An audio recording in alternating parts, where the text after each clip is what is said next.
के साथ दशहरा मनाने के लिए पहुंचे और राजनाथ सिंह ने इस दौरान यहां पर यह कहा कि भारत चाहता है कि भारत चीन सीमा पर तनाव जो है वो खत्म हो। इसके अलावा उन्होंने ये भी कहा कि मुझे विश्वास है कि हमारी सेना किसी को भी हमारी जमीन का 1 इंच भी हिस्सा नहीं लेने देगी। भारत तो ये चाहता है कि यह तनाव समाप्त हो, शांति स्थापित हो, उद्देश्य हमारा ये है। लेकिन कभी कभी कुछ ऐसी नापाक हरकतें होती रहती हैं, लेकिन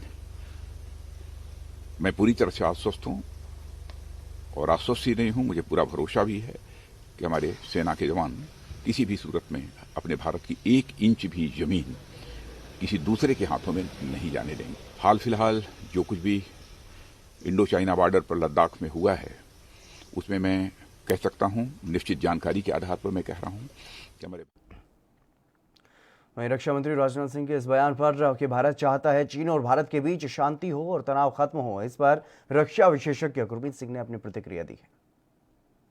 भारत के रक्षा मंत्री श्री राजनाथ जी अभी त्रिशक्ति कोर सुकना में भारतीय सेना को विजिट कर रहे हैं। उन्होंने एक खास तौर से एक बात कही कि भारत और चीन के बीच में जो टेंशन है उसको खत्म होना चाहिए और पीस को एक चांस देना चाहिए और पीस होनी चाहिए। उन्होंने ये भी कहा कि जो भारत की सोवरेनिटी और टेरिटरी इंटीग्रिटी है इसको कभी कॉम्प्रोमाइज नहीं होने दिया जाएगा और 1 इंच जमीन भी नहीं ले सकता है कोई भारत से।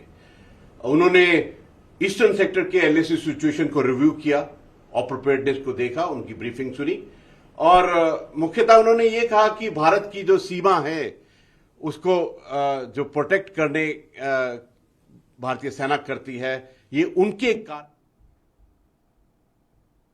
वहीं नेशनल कॉन्फ्रेंस के उपाध्यक्ष उमर अब्दुल्ला ने संविधान के अनुच्छेद 370 को बहाल नहीं करने संबंधी केंद्रीय मंत्री रविशंकर प्रसाद के बयान पर तंज कसा है। उन्होंने कहा है कि इस मामले पर उच्चतम न्यायालय के न्यायाधीश क्या फैसला सुनाएंगे इसका अंदाजा ना लगाएं।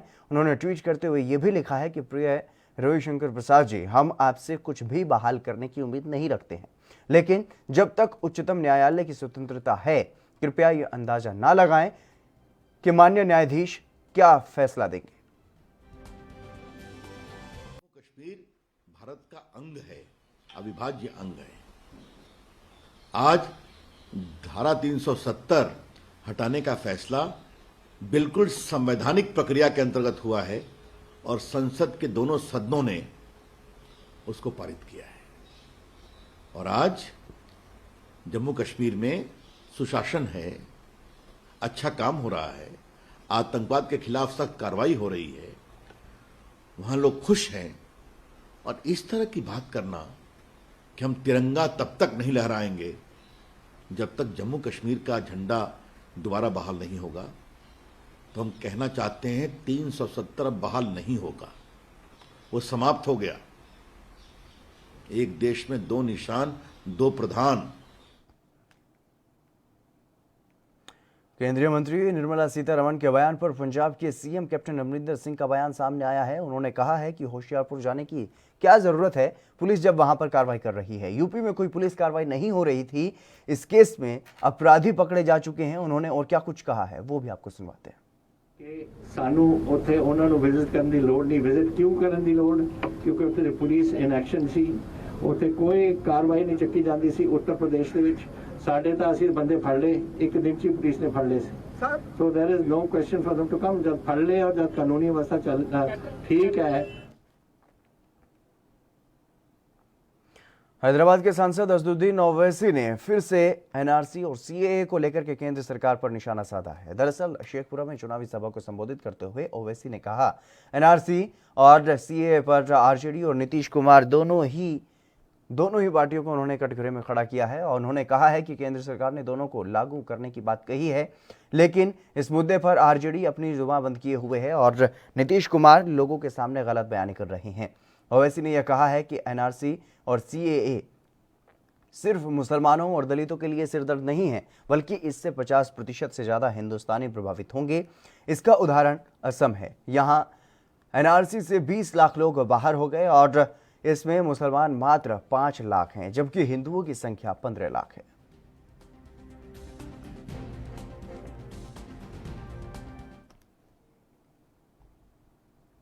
बिहार में चुनाव को लेकर के सियासी पारा हाई है और इस बीच सुशासन बाबू का विरोध भी देखने को मिल रहा है। आज मुजफ्फरपुर की सभा में युवाओं ने रोजगार को लेकर के नारेबाजी की और सीएम का जोरदार विरोध वहां पर किया गया। हमें चाहिए रोजगार, हमें चाहिए रोजगार, युवा ये नारा चिल्लाते रहे। युवा एनडीए उम्मीदवार के पक्ष में भी बोल रहे थे, लेकिन शायद उनकी नाराजगी सिर्फ सीएम से है, इसलिए वो इस बार सीएम नीतीश कुमार को दोबारा नहीं देखना चाहते। इसलिए नीतीश कुमार वापस जाओ के नारे भी लगाए गए। लेकिन इसके बाद जो सीएम ने कहा वो शायद किसी सूबे के मुखिया को शोभा नहीं देता है, लेकिन लगातार हो रहे विरोध से परेशान होकर के शायद गुस्साए सीएम अपनी जुबान पर आई बात को रोक नहीं पाए। सीएम ने मंच से ही कह दिया, जिसके जिंदाबाद का नारा लगाया जा रहा है उसी को सुनने के लिए चले जाइए। उन्होंने यह भी कहा कि कुछ लोगों को ज्ञान नहीं है, हम समाज को जोड़ने में लगे हैं और वो फिर बांटना चाहते हैं।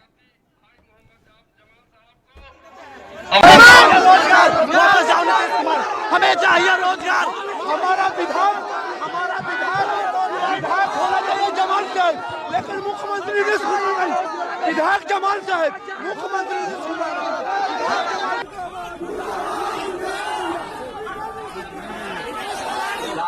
मुर्दाबाद कह रहे हो, जिसका जिंदाबाद कह रहे हो उसका सुनने जाओ। अरे जिसका जिंदाबाद कर रहे हो उसको सुनने के लिए जाओ।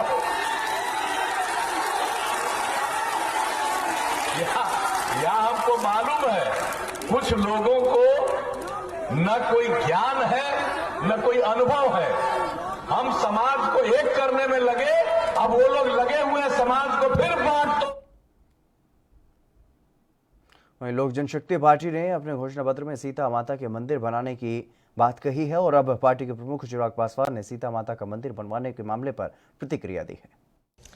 देखिए, मैं विश्वास रखता हूं और मैं मानता हूं इस बात को कि माता सीता के बिना राम अधूरे हैं और राम जी के बिना माता सीता अधूरी हैं।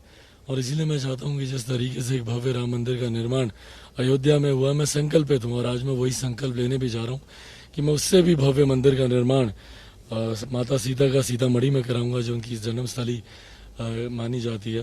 तो वहाँ पे निर्माण कराना, और इसके दो उद्देश्य हैं। एक तो मेरी आस्था है, वो तो एक कारण है ही, बट शादी में जब आप इस तरीके के भव्य मंदिर का निर्माण वहाँ पे करवाएंगे तो इस क्षेत्र का जो इंफ्रास्ट्रक्चर बेहतर होगा। रिलीजियस टूरिज्म का जिक्र मैंने अपने मैनिफेस्टो में, मैंने अपने बिहारी फर्स्ट विजन डॉक्यूमेंट में मैंने रिलीजियस टूरिज्म का मैंने जिक्र किया। मैं चाहता हूँ कि इन तमाम ऐसी जगहें जहाँ पे जैसे भगवान महावीर की भी जन्मस्थली है, लछवाड़ हो, वैशाली हो, इनको अगर विकसित किया जाए तो यकीनन वहाँ का इंफ्रास्ट्रक्चर बेटर होगा, वहाँ का रेवेन्यू। बिहार चुनाव में सियासी पारा हाई है, वार पलटवार का दौर भी चल रहा है। इस बीच चुनाव प्रचार के दौरान केंद्रीय राज्य मंत्री अश्विनी चौबे ने तेजस्वी यादव पर जमकर निशाना साधा। आज विजयादशमी का मैं पूरे देशवासियों को, बिहार के वासियों को मैं बहुत बहुत हार्दिक बधाई देता हूं। भगवान उनको सुखी, स्वस्थ और सानंद रखे और कोरोना मुक्त भारत हो, पूरा विश्व का कल्याण हो। आज विजयादशमी पर यही शुभकामना सब लोगों को। अरे कोई थकने वाला नहीं है। कांग्रेस नेता प्रमोद तिवारी ने सीएम नीतीश पर हमला करते हुए यह कहा है कि सीएम नीतीश ने बिहार में लूट का युग शुरू कर दिया है। नीतीश कई सवालों का जवाब नहीं देते, बेरोजगारी को लेकर के और लॉकडाउन में मजदूरों की स्थिति का जवाब वो नहीं देते। उन्होंने और क्या कुछ कहा है वो भी आपको सुनवाते हैं। नीतीश कुमार जी ने लालटेन युग को समाप्त किया, पर लूट का युग शुरू किया, सरकारी लूट। एक एक आंकड़े सब दिए जा रहे हैं बिहार में, उसका जवाब नहीं दे रहे।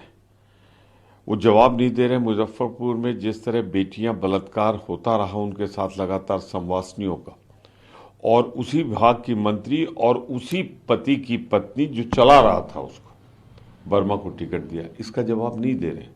15 साल में बेरोजगारी। जेडीयू नेता अजय आलोक ने आरजेडी पर हमला करते हुए यह कहा है कि ये लोग अनपढ़ हैं, इनको कोई नहीं समझ सकता। जब लालू यादव को कोई नहीं समझ पाया तो उनके पुत्रों को कौन समझा सकता है। उन्होंने और क्या कुछ कहा है वो भी आपको सुनवाते हैं। इसी तरह से बात करते हैं। राजनीति में नफरत तो कभी हो ही नहीं सकती है किसी को किसी से भी। यहाँ लालू यादव जेल में पहुंच गए तब तो उनसे लोग को नफरत ही नहीं हो रही है। अपने घर से मार मार के सबको, बहू बेटी सबको निकाल दिया तब तो लोग को नफरत ही नहीं होती है। और नीतीश कुमार से नफरत हो जाएगी जिन्होंने बिहार को कहां से कहां पहुंचा दिया। इस तरह के बयान से आपकी अपनी प्रतिष्ठा और आपके अपना सम्मान गिरता है, लेकिन इनको कौन समझाए।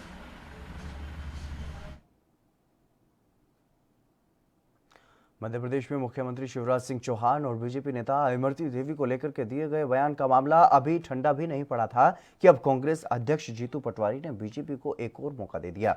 एक रैली में जीतू पटवारी ने कहा कि ये अनिल, मुकेश अंबानी, रतन टाटा, ये बड़े बड़े उद्योगपतियों के नाम आप सुनते हैं, इनको तो यूं फोन लगाते हैं, ऐसा व्यक्तित्व है कमलनाथ जी का। शिवराज सिंह चौहान तो उनके पैरों की धूल के बराबर भी नहीं है। जीतू पटवारी के इस बयान पर बवाल अब शुरू हो गया है, जिसको लेकर के कांग्रेस और बीजेपी आमने सामने आ गए हैं और एक बार फिर से आरोप प्रत्यारोप का सिलसिला जो है वो शुरू हो गया है।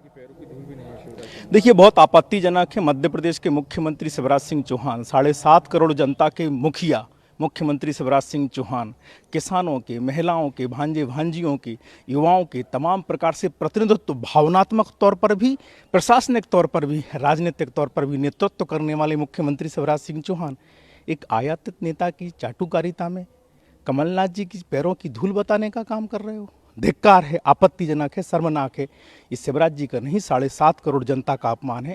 ये मध्य प्रदेश की अस्मिता का अपमान है, मध्य प्रदेश के अस्तित्व का अपमान है, मध्य प्रदेश के मान सम्मान, स्वाभिमान और गौरव का अपमान है। ये ऐसा कैसे कर सकते हैं? इस माटी में पैदा हुए, यहाँ पले बड़े, और इसी की माटी का अपमान इस मध्य प्रदेश। देखिए, जीतू पटवारी जी मध्य प्रदेश के केवल कार्यकारी अध्यक्ष नहीं है, बल्कि साथ में पूर्व मंत्री हैं और कमलनाथ के भी बहुत खास व्यक्ति हैं। जिस तरीके से लगातार बयान देते हैं, कभी केंद्र सरकार के 5 बच्चियां हैं लेकिन बच्चा एक भी नहीं है, इस तरह की बातें करते हैं। फिर उसके बाद कहते हैं कि रतन टाटा और मुकेश अंबानी कमलनाथ के फोन पर खड़े खड़े रहते हैं, जब फोन करेंगे दौड़े दौड़े चले आएंगे। इस तरह से उनका अपमान करते हैं। और अब आप शिवराज जी को कमलनाथ के पैरों की धूल बता रहे हो। मुझे लगता है इससे ज्यादा बीमारीपूर्ण बयान नहीं हो सकता जीतू पटवारी जी, और आपको इस बयान के लिए खेद प्रकट करना चाहिए, कमलनाथ जी को माफी मांगना चाहिए, क्योंकि शिवराज जी गरीब और किसान के पैरों की धूल तो बन सकते हैं, उनके चरण की पादुका बन सकते हैं, लेकिन जिस तरीके से कमलनाथ जी का अहंकार भरा हुआ है, उनके साथ उनका रिश्ता कभी भी नहीं हो सकता। जीतू पटवारी ने जो कुछ भी कहा वो प्रदेश की जनता और कांग्रेस जन की भावना है, क्योंकि कमलनाथ जी का कद बहुत बड़ा है, शिवराज जी का कद उनके सामने कुछ भी नहीं है।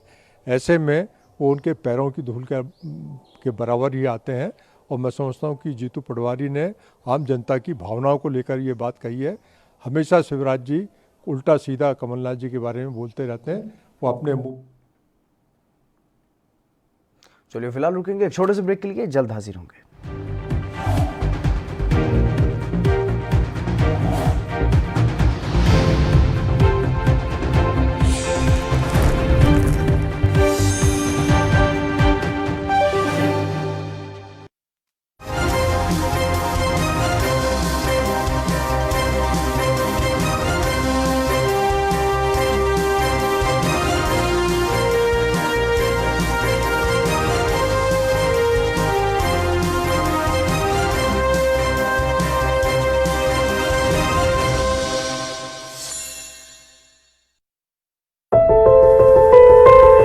ਇਸ ਵੇਲੇ ਆਪਾਂ ਕੋਵਿਡ ਬਿਮਾਰੀ ਦੇ ਵਿੱਚੋਂ ਲੰਘ ਰਹੇ ਹਾਂ, ਔਰ ਅਗਰ ਇੱਥੇ ਧੂਆਂ ਹੋ ਜੇ ਨਾ ਪੰਜਾਬ 'ਚ, ਉਹਦਾ ਅਸਰ ਫੇਫੜਿਆਂ 'ਤੇ ਪੈਂਦਾ ਹੈ।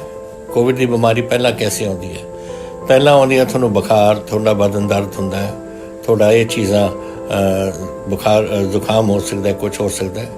ਦੂਜੇ ਸਟੇਜ ਦੇ ਵਿੱਚ ਉਹ ਫੇਫੜਿਆਂ 'ਚ ਚਲੀ ਜਾਂਦੀ ਹੈ, ਔਰ ਉਹ ਖਤਰਨਾਕ ਚੀਜ਼ ਹੈ। ਤੋ ਅਗਰ ਆਪਾਂ ਇਸ ਝੋਨੇ ਦੇ ਸਮੇਂ ਜਦੋਂ ਵਾਢੀ ਤੋਂ ਬਾਅਦ ਇਹ ਮੁੱਢ ਨੂੰ ਅੱਗ ਲਾਵਾਂਗੇ ਤਾਂ ਤੁਸੀਂ ਦੇਖ ਲੈਣਾ ਇਹ ਧੂਆਂ ਫੈਲ ਜਾਣਾ ਪੂਰੇ ਪੰਜਾਬ 'ਚ। ਔਰ ਜਿੱਥੇ ਜਿੱਥੇ ਕਰੋਨਾ ਦੇ ਵਿੱਚ ਕੋਈ ਮਰੀਜ਼ ਨੇ ਜਾਂ ਕੋਈ ਠੀਕ ਵੀ ਨੇ, ਉਹਨਾਂ ਦੇ ਵਿੱਚ ਇਹ ਬਿਮਾਰੀ ਆ ਸਕਦੀ ਹੈ, ਉਹਨਾਂ ਦੇ ਫੇਫੜਿਆਂ ਦੇ ਵਿੱਚ ਧੂਆਂ ਜਾ ਕੇ। ਤਾਂ ਪੰਜਾਬ ਲਈ ਆਪਣੇ ਬੱਚਿਆਂ ਨੂੰ ਬਚਾਉਣ ਵਾਸਤੇ, ਆਪਣੇ ਵਾਸਤੇ ਬਚਾਉਣ ਵਾਸਤੇ, ਔਰ ਧਰਤੀ ਨੂੰ ਬਚਾਉਣ ਵਾਸਤੇ, ਇਹ ਧਰਤੀ ਦੀ ਜਿਹੜੀ ਉੱਥੇ ਕੀੜੇ ਮਕੌੜੇ ਜਿਹੜੇ ਚੰਗੇ ਹੁੰਦੇ ਨੇ ਆਪਣੀ ਫਸਲ ਵਾਸਤੇ, ਲੇਕਿਨ ਉਹ ਵੀ ਉਹਨਾਂ ਨੂੰ ਵੀ ਅੱਗ ਇਹਨਾਂ ਨੂੰ ਖਤਮ ਕਰ ਦਿੰਦੇ। ਤੁਸੀਂ ਇੱਕ ਵਾਰ ਇਸ ਨੂੰ ਹੈਪੀ ਸੀਡਰ ਹੋਰ ਲਓ ਸਾਥੋਂ, ਔਰ ਇਹ ਤੁਸੀਂ ਆਪਣੀ ਬਿਜਾਈ ਕਰੋ ਤਾਂ ਕਿ ਆਪਾਂ ਆਪਣੇ ਪੰਜਾਬ ਨੂੰ, ਆਪਣੇ ਪੰਜਾਬ ਦੇ ਲੋਕਾਂ ਨੂੰ ਵੀ ਬਚਾ ਸਕੀਏ। ਤੁਹਾਡਾ ਖਰਚਾ ਵੀ ਘੱਟ ਹੋਊਗਾ ਇਸ ਬਿਜਾਈ 'ਚ। ਔਰ ਤੀਸਰੀ ਗੱਲ ਕਿ ਆਪਣੀ ਧਰਤੀ ਦਾ ਆਪਾਂ ਖਿਆਲ ਰੱਖੀਏ।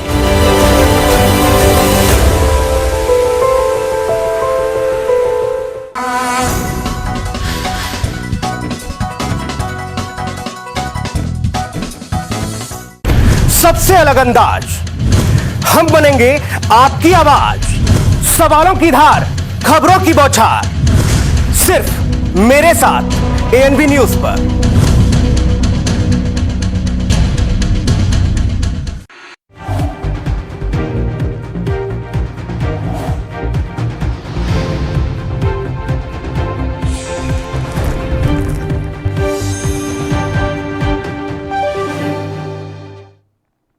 ब्रेक के बाद एक बार फिर से आप सभी का स्वागत है। खबरों में आगे बढ़ेंगे। दिल्ली के स्वास्थ्य मंत्री सत्येंद्र जैन ने कोरोना महामारी की स्थिति के बारे में जानकारी दी है। उन्होंने कहा है कि दिल्ली में पिछले 10 दिनों में मृत्यु दर 0.94% रही है और कुल मृत्यु दर 1.77 है।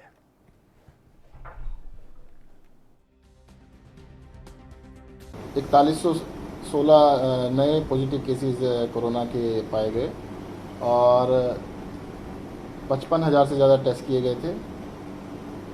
दिल्ली में जो लास्ट 10 डेज़ की डेथ रेशियो है वो 0.94 चल रही है और ओवरऑल जो अभी तक है पूरे टोटल जो अभी तक 1.77% फर्टिलिटी रेशियो है।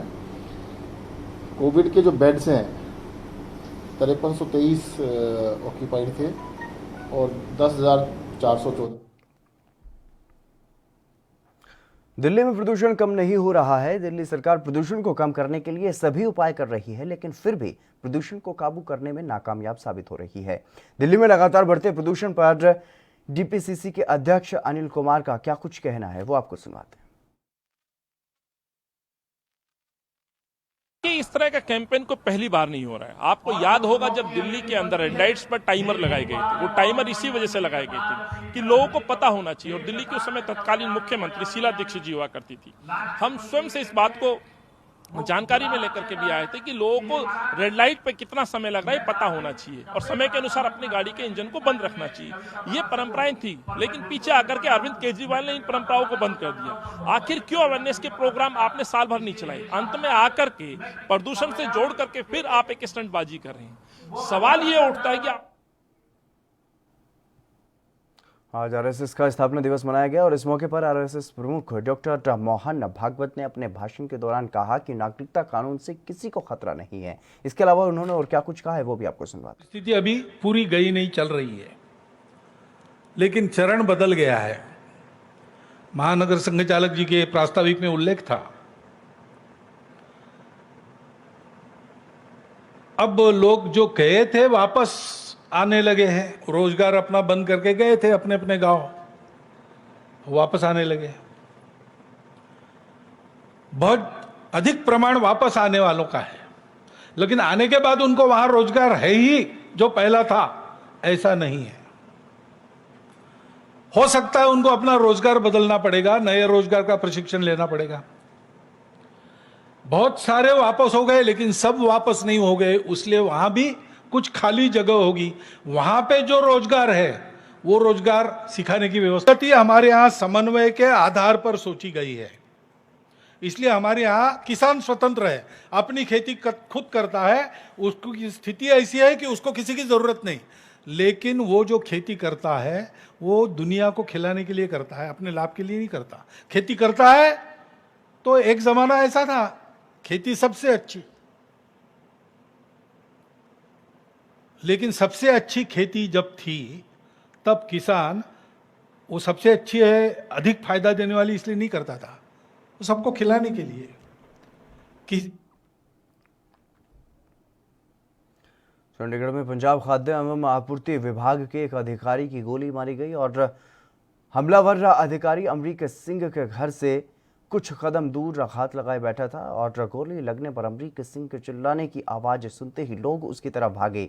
इस बीच हमलावर फरार हो गया और सेक्टर 22 चौकी पुलिस ने मौके पर से गोली का एक खोल भी बरामद किया है। जांच में यह सामने आया है कि अमरीक सिंह सुबह करीब 7 बजे सेक्टर 22 के गुरुद्वारा में माथा टेकने के लिए गए थे और वो गुरुद्वारे से पैदल अपने घर लौट रहे थे कि कुछ कदम दूर खड़े बदमाश ने उन पर गोली चला दी, जो उनकी दाएं जांघ में लगी और वो गिर गए।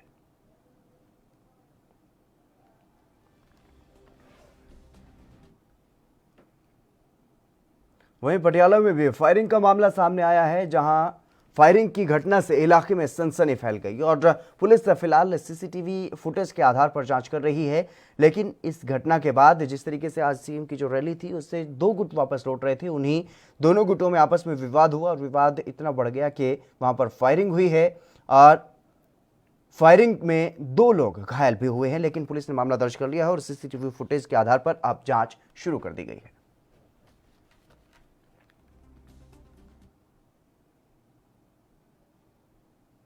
उत्तर प्रदेश में अपराधियों के हौसले बुलंद हैं। यही वजह है कि अलग अलग जगहों से हर दिन कोई ना कोई बड़ी वारदात सामने आ रही है। एक बार फिर से यूपी के गोंडा में दबंगों ने इस बात का उदाहरण पेश किया है। जब डॉक्टर ने इलाज करने से मना किया तो करीब 1 घंटे के बाद क्लिनिक पर हमला बोल दिया गया। जिला अस्पताल के पास ENT सेंटर में तोड़फोड़ भी की गई है। डॉक्टर ने बताया कि जानलेवा हमला करने की कोशिश की गई है और ये पूरी वारदात CCTV कैमरे में कैद हो गई। दबंगों ने लोहे की रॉड से तोड़फोड़ की है और CCTV फुटेज में देखा जा सकता है कि सरिया लेकर के दबंग वहां पर पहुंच रहे हैं और शिकायत के आधार पर पुलिस जांच में भी जुट गई है। पूरा मामला नगर कोतवाली नगर क्षेत्र का बताया जा रहा है।